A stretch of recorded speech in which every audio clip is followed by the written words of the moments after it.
Le 11 juin 1944. À quelques centaines de kilomètres des îles Marshall sur la H Majuro, l'air salé du Pacifique se mêlait à la tension électrique qui a parcouru le contrôle de la force opérationnelle 58. Entre les sloops des radios et les côtes déchirées, un ordre opérationnel a traversé les terres, se transformant en action en béton. La destination? Les Mariannes. Le but? Écraser la résistance à l'ère japonaise et préparer le sol à l'invasion de Saipan, Tinian et Guam. Mais derrière la précision du froid des directives tactiques, il a plané une vérité que peu osait admettre, cette campagne ne serait pas seulement une autre bataille, ce serait le dernier coup qui briserait à jamais la puissance aérienne navale du Japon. Sur le pont de l'USS Lexington, le vice-mireur Mark Mitcher a baissé ses jumelles et a envisagé l'horizon plein de navires. Devant lui, la plus grande concentration de l'armée de l'air navale déjà rassemblée dans l'histoire a été défilée, 15 holdings d'escadron, 7 emballés, 21 croiseurs et 69 freemakers. Une flotte qui a non seulement dominé les mers, mais redéfini le concept même de la guerre moderne. Les transporteurs de classe Essex à 27 000 tonnes d'acier, 272 mètres de long et capables de se déplacer à 25 nœuds, la matérialisation du génie industriel américain. Plus que de simples bases flottantes, ce sont les éléments clés d'un échec stratégique où ceux qui contrôlent le ciel dictent le sort des océans. Et dans le Pacifique, où des distances auparavant insurmontables protégeaient l'empire japonais, cette équation était devenue une condamnation à mort. À l'étranger, taille, les bijoux japonais de la flotte, le vice-mireur Jisaburzawa a analysé ses plans pour l'opération Ageo. Avec ses 29 000 tonnes et un pont blindé capable de soutenir des bombes de 230 livres, le taille était le symbole d'un empire qui rêvait encore de victoire. À côté de lui, 8 autres porte-avions, y compris les vétérans Shikaku et Zuikaku, survivants de Pearl Harbor, ce qui restait de la puissance aérienne navale japonaise, 430 avions et une dernière chance de tourner le jeu. Mais derrière les chiffres impressionnants, une réalité dévastatrice était cachée, la qualité des pilotes japonais avait chuté à des niveaux catastrophiques. Alors que les AS de 1941 ont accumulé 700 heures de vol, les jeunes recrues de 1944 ont à peine atteint 275. Certains, moins de 100 heures de contrôle, étaient un peu plus que de la viande de canon. Le mât de la guerre était implacable. À mi-chemin, le Japon avait perdu 400 pilotes expérimentés. À Salomon, 250 autres. Maintenant, ce qui restait était une génération d'aviateurs mal préparés, face à une machine de guerre américaine qui fonctionnait avec une précision chirurgicale. Chaque transporteur de classe Essex abritait 3448 hommes et un avion de 90 avions, 36 F-6 FL-4 Fighter, 36 SB-2 CL divers Diving Bomber et 18 EBF Avenger Torpideur. Les chiffres parlaient pour eux-mêmes, 900 avions, 4 ascenseurs capables de déplacer des jets entre le hangar et le pont en 45 secondes, des catapultes qui ont lancé un avion toutes les 30 secondes. Pour le capitaine Arleigh Burke, le chef d'état-major de Mitcher et a obtenu son diplôme brillamment à Harvard, la guerre aérienne a été résumée jusqu'à des équations de temps, d'espace et de logistique. Un délai de décollage où certains, moins à la vitesse, pourraient faire la différence entre le triomphe et la catastrophe. À 13 h le 11 juin, la première vague de Hellcat a décollé du pont américain vers Mariana. Dans le commandement de l'équipe VF-15, le lieutenant-commandant Charles Brewer a conduit 32 combattants vers l'aérodrome ACT à Saipan. Le F-6 FL-4, propulsé par un moteur Pratt & Whitney de 2000 chevaux, capable d'atteindre 610 km/h et de grimper 6000 mètres en 7 minutes, était l'incarnation de la supériorité industrielle américaine. Pendant ce temps, à bord de l'USS Essex, l'opérateur radar James Shen a tracé chaque mouvement dans le ciel avec son système SK, capable de détecter des avions à 185 km et 9000 mètres d'altitude. À 13h35, les Hellcat ont repéré les premiers zéros japonais. 30 Mitsubishi à 6e ont grimpé pour les intercepter, mais le combat était un carnage. La chasse qui avait autrefois dominé le ciel du Pacifique en 1940 était maintenant un fossile obsolète, une vitesse de pointe de 530 km/h, 9 minutes et demie pour atteindre 6000 mètres, sans protéger le pilote et sans réservoir d'auto-évaluation. Pire encore, les pilotes japonais, avec leur formation précaire, ont volé en normes prévisibles, n'ont pas réussi à maintenir la cohésion de l'escadron et ont raté les plans les plus élémentaires. À la fin du premier jour, 147 avions japonais avaient été abattus. 11 Américains, perdus. Le commandant David M.C. Campbell, devant l'Air Group 15, résumerait plus tard la bataille comme « des chiots de chasse à la chasse ». Alors que les Japonais tentaient désespérément de réagir, leurs communications interceptées ont révélé une panique. Des messages urgents ont été envoyés à Zawa, ordonnant à la flotte mobile de partir immédiatement à la confrontation décisive. L'opération Ago était le dernier pari, les avions terrestres attaqueraient les porte-avions américains, les affaiblissant pour que les pilotes des Zawa donnent le coup final. Mais les Américains savaient déjà tout. Le 13 juin, les cryptos de l'unité radio de la flotte du Pacifique ont déchiffré les émissions japonaises, exposant chaque mouvement de Zawa. La scène était armée pour le plus grand duel de porte-avions duel de l'histoire, une bataille qui ne déciderait pas seulement du sort des Mariannes, mais scellait à jamais la fin de la puissance aérienne navale japonaise. La flotte mobile partirait de Tawi-Tawi, se reconstituerait en front de mer des Philippines, puis battait son coup contre la force invasive américaine à Sepang. Mais l'amiral Raymond Spraance, devant la 5e flotte, prendrait une décision qui changerait le cours de bataille et la guerre. Au lieu de poursuivre l'équipe japonaise, le groupe de travail 58 resterait ancré aux plages de l'invasion, forçant Zawa à venir vers eux. C'était une invitation mortelle, déguisée en vulnérabilité. Sur le pont de l'USS Yorktown, le directeur général John Williamson a tracé la géométrie tactique de la confrontation. Les chiffres semblaient favoriser les Japonais, les combattants zéro avaient une portée de 1940 miles avec du carburant interne, les bombardiers Kate et Val, endurance similaire. Les Hellcats américains ont à peine atteint 340 miles de rayon de combat. The Heldiver, 276. The Avengers, 275. En théorie, Zawa pourrait lancer leurs attaques hors de portée de la réponse américaine, un avantage tactique écrasant. Mais Williamson a vu ce que les Japonais, dans leur arrogance, avaient oublié, la guerre navale moderne n'a pas été décidée par les spécifications des avions, mais par la synergie du système. Radar de contrôle d'interception, grenades sportives de proximité, protocole de contrôle des dommages, discipline de la communication, le porte-avions de la classe S a dominé chaque variable sauf une, plage. Et cet handicap ne serait pas pertinente. À 21h30, le 18 juin, le sous-marin USS Kavala a détecté la flotte mobile japonaise à 360 miles à l'ouest de Sepang. Le lieutenant-commandant Herman Kosler a suivi la formation ennemie pendant 6 heures, a transmis des rapports qui sont arrivés à Spruance à 3 heures le 19. Les Japonais ont avancé de l'ouest, convaincus que leur position était un secret. Ils ne savaient pas qu'ils étaient déjà condamnés. L'aube du 19 juin 1944 a apporté des conditions parfaites au carnage. Plafond illimité, visibilité de 40 miles. Vent de l'Est à 14 nœuds, mer dans l'état 3, avec de longues ondulations du Pacifique. Le scénario idéal pour ce qui deviendrait le plus grand duel de porte-avions de l'histoire. À 7h30, les opérateurs radars de l'USS Yorktown ont capturé la première vague d'attaque japonaise à 140 miles de là, 69 avions s'approchant de l'ouest à 18 000 pieds. L'officier de la direction de Fighter, le lieutenant Joseph Ego, a commencé à opposer son veto aux Hellcats de la patrouille aérienne de combat. Le nouveau Grumman F6F3, armé de mitrailleuses. Les .50 et 400 pistolets, sont à la hausse de la formation pour trouver l'ennemi.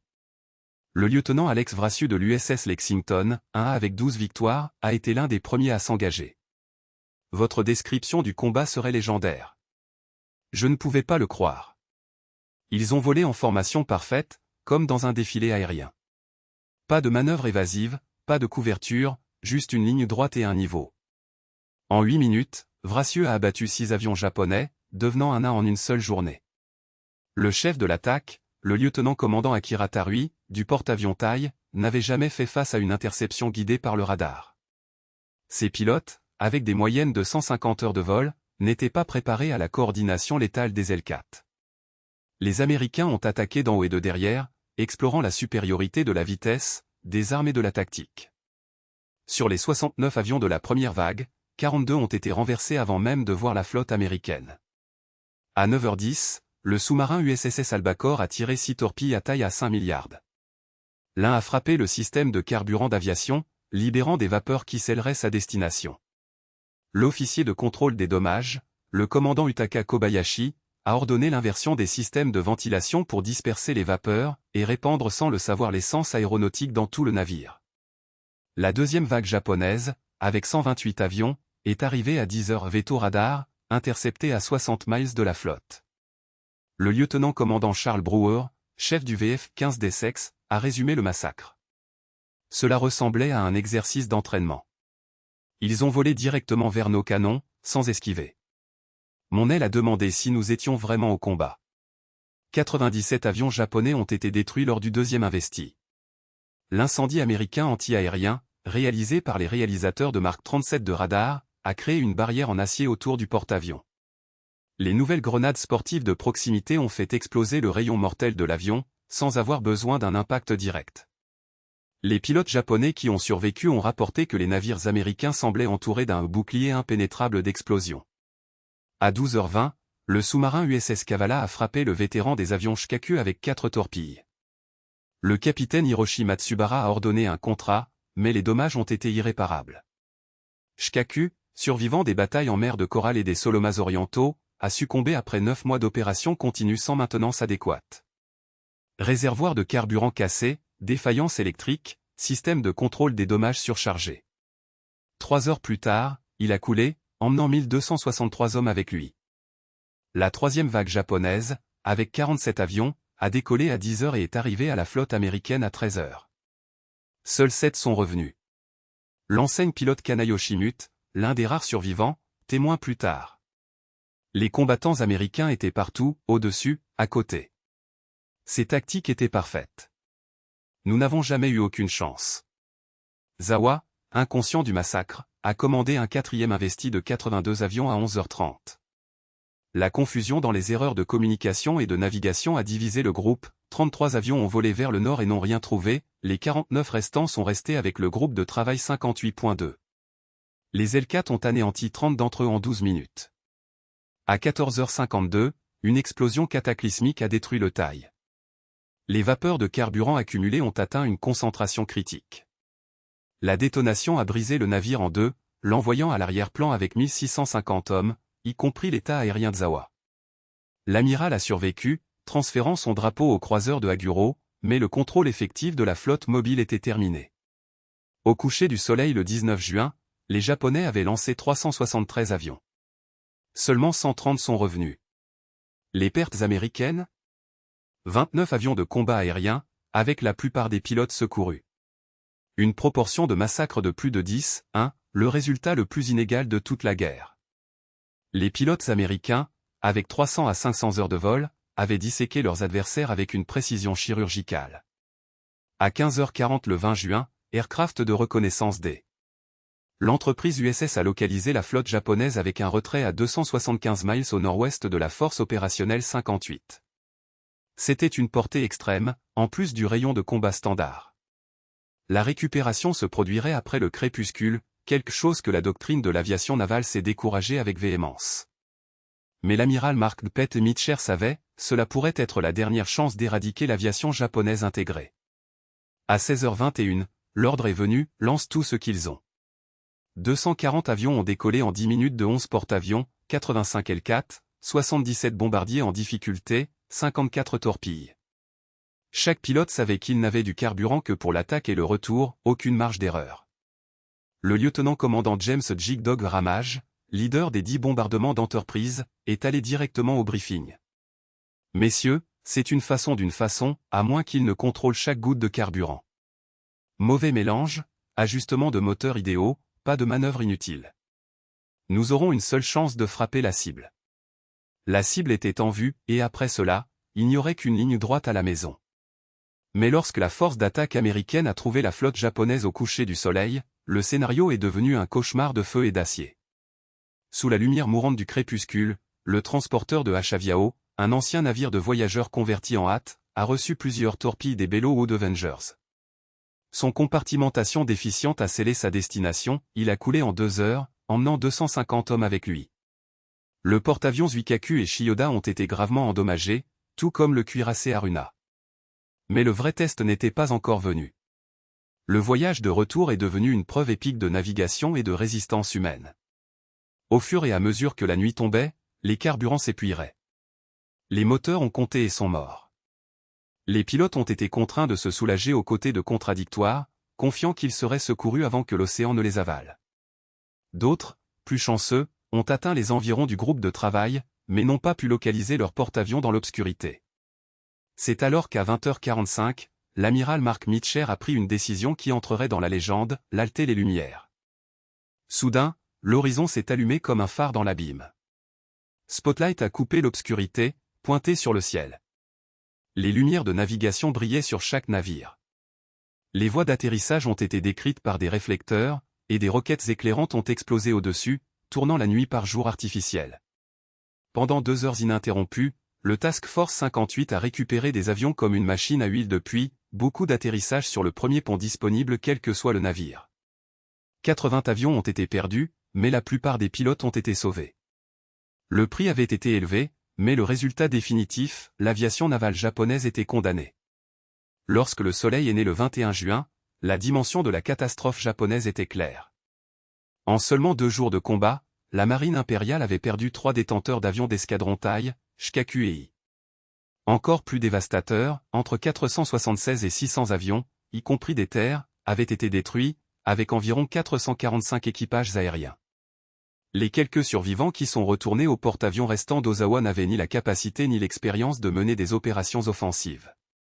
Du côté américain, les pertes ont totalisé 123 avions et 76 membres d'équipage morts. Mais voici la différence cruciale, le Task Force 58 avait encore plus de 750 avions opérationnels et pilotes formés pour les diffuser. Les chiffres n'ont pas menti. Les mathématiques industrielles étaient implacables. Alors que les États-Unis ont produit 2000 nouveaux aviateurs navals par mois, chacun avec 500 heures de vol, dont 50 heures dans des avions opérationnels, une formation en interception radar, des opérations nocturnes et un vol d'instruments, le Japon avait réduit son programme à un squelette dysfonctionnel. Les pilotes japonais ont maintenant reçu entre 100 et 150 heures d'entraînement, dont beaucoup avec seulement 50 heures dans les avions de combat. La numérisation. Fuels et Limited Practice Flight. Des instructeurs expérimentés ont été ramenés vers des unités de combat, laissant des novices sans mentor. Le résultat? Les pilotes qui pouvaient à peine décoller et atterrir, encore moins effectuer des manœuvres de combat. Le commandant David M.C. Campbell, qui deviendrait le plus grand de la marine avec 34 victoires, a résumé la réalité avec une forte froide. En juin 1944, nous ne combattions plus la marine japonaise qui a attaqué Pearl Harbor. Ces pilotes étaient déjà morts. Nous faisions face à des enfants qui pouvaient à peine voler. Et le porte-avions de la classe Essex? C'étaient des armes conçues pour la guerre industrielle, une machine de combat que le Japon ne pouvait tout simplement pas égaler. Des analyses statistiques ont révélé son efficacité mortelle, chaque navire pourrait lancer une attaque complète de 40 avions en 12 minutes. Le rétablissement a pris 18 minutes. Réapprovisionnement et réarmement, 45 minutes. En théorie, un seul Essex a pu lancer 3 ondes d'attaque en 4 heures. Avec 15 porte-avions opérant en coordination, la force de travail 58 pourrait jouer à 600 avions sur une cible simultanément. La bataille de la mer des Philippines n'était pas seulement une victoire, ce fut un coup à la miséricorde. L'évaluation de l'amiral Toyoda a été brutale. La première flotte mobile a été réduite à l'inefficacité en tant que force offensive. Notre capacité à être épuisée. Nous devons adopter des tactiques alternatives. Ces tactiques alternatives se matérialiseraient 4 mois plus tard, sous la forme d'attaques de kamikazes, la caractéristique désespérée d'une marine qui ne pouvait plus former des pilotes conventionnels. L'amiral Ozawa, sauvé des eaux après l'épave de taille, a livré son rapport final le 24 juin. Ces paroles étaient un certificat de défaite. Le contrôle de l'interception radar de l'ennemi était parfait. Ces pilotes ont démontré une supériorité écrasante dans tous les aspects du combat aérien. Nos attaques ont été vaincues avant même d'atteindre une portée efficace. Les groupes aériens de la flotte mobile ont cessé d'exister comme force de combat.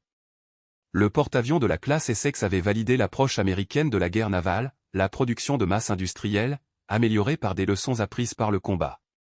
Chaque navire a incorporé des améliorations critiques, des systèmes de ventilation avancés pour éviter l'accumulation de vapeurs explosives, une formation rigoureuse de contrôle des dégâts qui a même gravement affecté les navires, tels que Franklin et Bunker Hill, ont survécu aux attaques qui auraient des puits plus anciens. Les chiffres de production étaient écrasantes. Jusqu'en juin 1944, des chantiers navals américains avaient lancé 7 transporteurs de classe Essex, avec 17 autres en construction. La construction navale de Newport News a livré à elle seule un porte-avions tous les 6 mois. Le temps de construction total a été réduit à 14 mois, grâce aux composants standardisés et aux techniques de chaîne de montage. Et l'écart technologique? Épouvantable. Les radars américains ont détecté des cibles à 100 miles, avec une capacité de mesure d'altitude. Le directeur des pneus Mark 37, couplé à radar Mark 12, a suivi les avions à 40 000 verges. Les sports de proximité VT ont augmenté la létalité anti-aérienne de 300%. Les centres d'information de combat ont coordonné les défenses avec une efficacité jamais vue auparavant. Pendant ce temps, la technologie japonaise avait stagné en 1941. Zéro, révolutionnaire au début de la guerre, ne recevait que des améliorations cosmétiques. Les radars étaient primitifs et peu fiables. Équipement de communication, obsolète. Mais le pire de tout était un handicap industriel, le Japon ne pouvait tout simplement pas incorporer des leçons de combat dans de nouveaux projets. Et puis il y a eu une formation, l'abîme qui séparait la professionnalisation américaine du désespoir japonais. La commande de formation américaine de la marine a exploité 14 stations aériennes, avec 10 000 avions de formation. La production mensuelle de pilotes a dépassé les pertes à 3 reprises. Chaque aviateur a traversé les phases primaires. 6K, avancées et opérationnelles, avec des vétérans de combat tournant en tant qu'instructeurs pour s'assurer que les leçons tactiques ont été immédiatement intégrées dans le programme. Déjà Japon? Le programme Yokaren, qui a autrefois falsifié l'élite aviale navale, avait été réduit à l'enseignement des bases du vol. Formation de combat avancée? Éliminé faute de carburant. Vol en formation, tir cible, navigation? Minimal ou inexistant. Le coût humain était dévastateur. Sur les 450 équipages aériens japonais perdus dans le front de mer des Philippines, la plupart étaient des vétérans irréprochables, avec plus d'1 an d'expérience au combat. Sa mort signifiait que la connaissance institutionnelle des opérations avec le porte-avions est décédée avec eux. Les survivants n'avaient aucune expérience pour former des substituts ou développer de nouvelles tactiques. Pendant ce temps, les politiques du personnel américain ont assuré la continuité. Les changements de combat étaient limités à la préservation des pilotes vétérans. Les carrés ont gardé un équilibre entre les nouveaux arrivants expérimentés. Les pilotes ayant une expérience ont été redirigés pour des commandes de formation après avoir respecté les missions. Cette approche systématique de la gestion des ressources humaines s'est avérée aussi décisive que la supériorité technologique. Parce qu'en fin de compte, la guerre du Pacifique ne concernait pas seulement les navires et les avions, il s'agissait de systèmes. Et le système américain détruisait les Japonais à tous les niveaux. La supériorité technologique, cependant, n'était pas un concept abstrait, c'était une force tangible qui a écrasé l'adversaire avec une précision chirurgicale. Jusqu'en octobre 1944, lorsque la marine impériale japonaise a publié sa dernière offre désespérée dans le golfe de Leyte, le porte-avions qui avait paralysé le monde à Pearl Harbor était déjà une ombre du passé. 4 navires, commandés par l'amiral Ozawa, ont navigué comme un appât sacrificiel, portant seulement 108 avions pilotés par des hommes avec la moitié de la formation nécessaire. Ce qui a suivi n'était pas une bataille, mais une phrase effectuée sans appel. Les avions des avions américains ont coulé les 4 navires japonais, ne perdant que 10 avions dans le processus. Les classes d'Essex ont non seulement dominé le Pacifique jusqu'à la fin de la guerre, ils avaient déjà écrit leur chapitre le plus décisif. En 2 jours au-dessus de la mer Philippine, ils ont fait ce que 3 ans de vêtements implacables ne pouvaient pas, anéantir l'aviation navale japonaise comme force de combat efficace. L'amiral Chester Nimitz, dans son confinement habituel, a résumé ce que tout le monde savait déjà, ces navires et leurs groupes aériens incarnaient la démocratie industrielle américaine en guerre. La production de masse, l'innovation technologique et l'entraînement systématique ont forgé un système d'armes que le Japon ne pouvait pas égaler, encore moins surmonter. La bataille de la mer Philippine n'était pas seulement une victoire tactique, c'était la validation définitive d'un modèle de guerre moderne. Et son héritage transcendé en 1945. Des 24 unités de la classe Essex ont été construites, beaucoup ont servi en Corée, au Vietnam et jusqu'aux années 1970. L'USS Lexington, survivant de cette confrontation, est resté en service jusqu'en 1991, un monument vivant au projet qui a redéfini la guerre navale. Pendant ce temps, au bas du Pacifique, 3 détenteurs d'avions japonais reposent avec leurs avions dans les hangars et leurs pilotes au poteau de combat. Ce sont des tombes d'une époque dans lesquelles les compétences et le courage individuel pourraient encore, en théorie, défier les mathématiques de la production de masse. Mais, comme le commandant Williamson l'avait déjà compris, les chiffres ne mentent pas. Les classes d'Essex n'ont pas obtenu une seule bataille, ils ont démontré que l'avenir appartenait à des nations capables de transformer la guerre en un processus industriel. La mer des Philippines a marqué la fin d'une époque où l'aviation navale était un art pratiqué par les guerriers d'élite. À partir de ce moment, la victoire serait déterminée non pas par des actes héroïques isolés, mais par des feuilles de calcul de production, des heures de formation et des spécifications techniques. Les porte-avions de la classe Essex, hors du American Jericho est habité par des marins, des citoyens à non seulement gagné une guerre, ils ont réécrit ces règles pour toujours. À partir de ce moment, la suprématie dans les mers ne serait plus une question de tradition ou d'audace, mais qui pourrait gravir, innover et soutenir la machine de guerre plus efficacement. Et dans cette équation, les États-Unis avaient déjà donné le verdict final.